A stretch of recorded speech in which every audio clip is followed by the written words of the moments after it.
You know, it's almost like your birthday with a package from China, so let's go.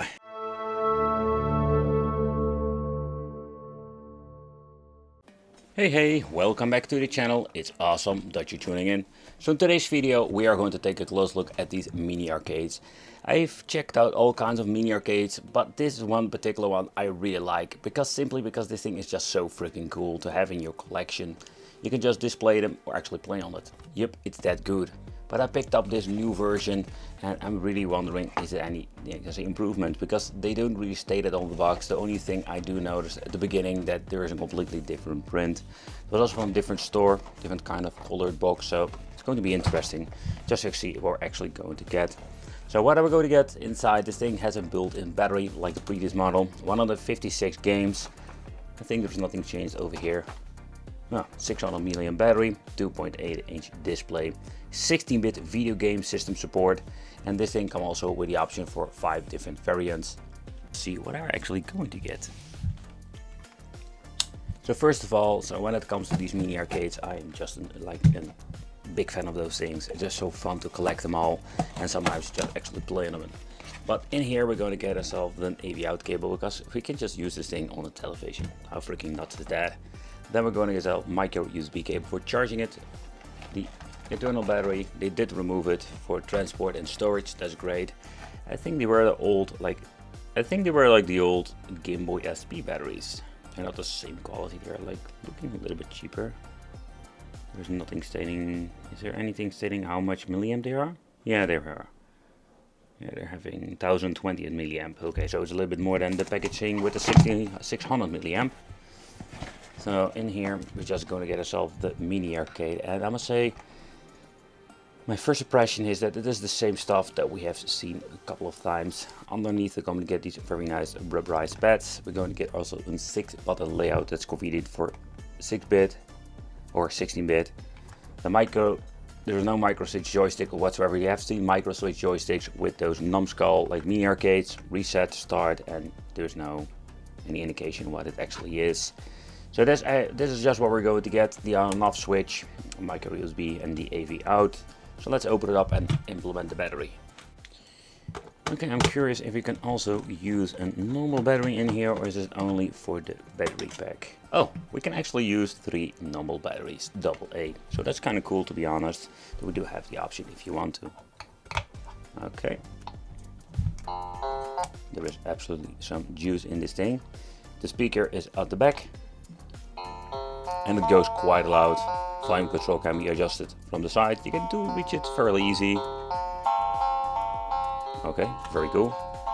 It's the same menu music that we have seen with some of the multi-cards or one of those handhelds. I think it was called the PXP3 when I just started reviewing. Of course, let's remove the screen protector because I'm going to get a lot of, let's say, comments that I need to remove my freaking screen protector.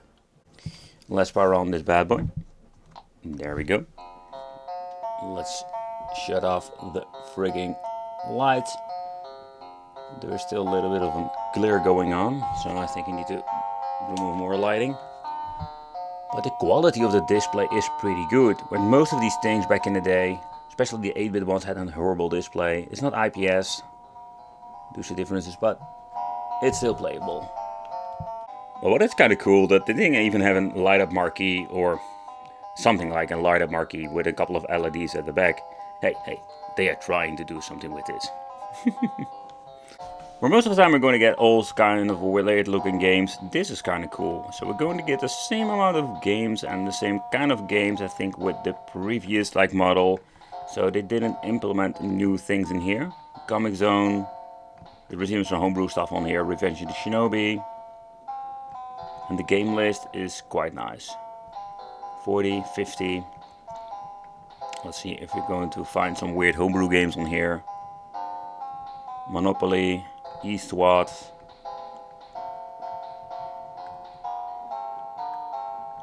Then I must say that Mortal Kombat's on here. So the overall game list is pretty good. It is very good. Do we have some weird stuff going on? World Cup Soccer, but yeah. It's kind of cool, to be honest. Let's start with this particular one. We can start.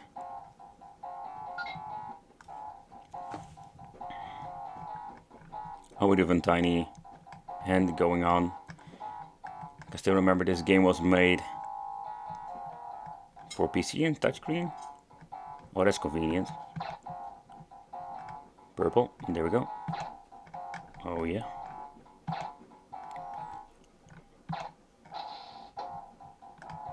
I don't want a purple one. And it looks actually pretty good. I always wonder what the second button does, but they just implemented 2 pause buttons. That's it. Pressing reset over here brings you back to the main menu. We can just choose a different game. And I already mentioned before, the game list is pretty damn good for this thing. But the unfortunate thing is that the audio is pretty bad. You can hear it's off. So the overall emulation is not the same like the original Mega Drive or Genesis. Let's see where the buttons are. But the general gameplay is quite nice.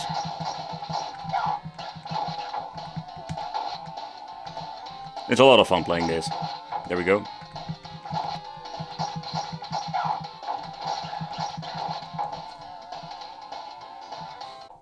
And this thing is having a lot of good classics. GoldenEye, I can still remember that I actually played it a lot on the Mega Drive. I'm always getting my ass whooped, by the way, with this game. See, I'm not going to press the super. Yeah, of course I'm pressing the freaking super. Oh.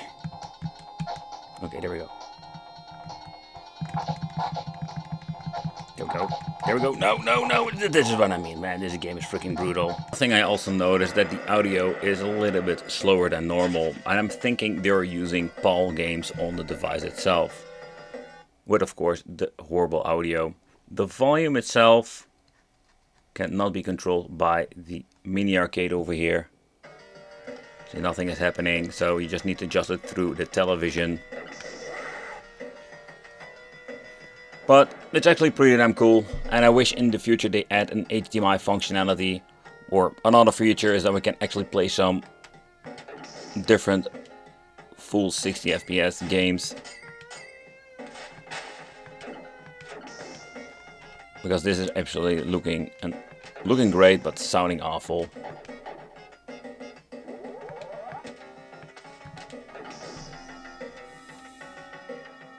But another thing, I just wanted to see what happens if we're going to plug it out. And that is when I've noticed that the audio will keep going on. But when you actually want to play a game, you just need to reset it. Here we can see it goes back to the television. Plugging it out, need to reset it again, and then we'll automatically go to the screen itself of the tiny arcade. So back in the day they released this mini arcade with different kind of stickers on it. So I find it a little bit bummer that they're not really improving it. For example, giving it an IPS tiny display. Or at least giving an option to add new games. The overall quality is the same like the previous model. So there is nothing new over there. And the same also is for the display and everything else. So let me know in the comments, what do you think of this mini arcade machine? Do you think it's worth picking up? I think it's going to be also a very cool, pure, like a novelty to put in your collection, to display it next to its statue or something. Thank you all for watching. Consider subscribing, hit the little bell, and it would be great to see you in the next video.